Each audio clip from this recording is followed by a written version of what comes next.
Oxford হত্যায় নারায়ণগঞ্জে আরো একজন গ্রেপ্তার। 6 মাসে প্রতিদিন গড়ে 11 খুন, বেড়েছে ধর্ষণ নির্যাতন। আইনের প্রয়োগ না থাকাই দায়ী বলছেন বিশ্লেষকরা। আওয়ামী লীগকে পুনর্বাসনের অভিযোগ বিএনপির। কে কাকে লাল কার্ড দেখাবে জনগণই সিদ্ধান্ত নেবে বলছেন দলের নেতারা।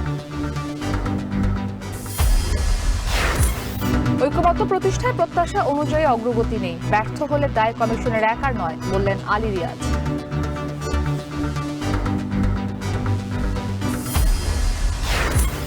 আওয়ামী লীগের করা সব বিদ্যুৎ চুক্তি পর্যালোচনা করবে সরকার, জানালেন অর্থ উপদেষ্টা। দুর্যোগ মোকাবেলায় 4 লাখ টন চাল আমদানির অনুমোদন ক্রয় কমিটিতে। এবং সাফ অনূর্ধ্ব 20 পয়েন্ট টেবিলের শীর্ষে ওঠার লড়াইয়ে বাংলাদেশ নারী দলের প্রতিপক্ষ ভুটান। ম্যাচ শুরু বিকেল 3টায়।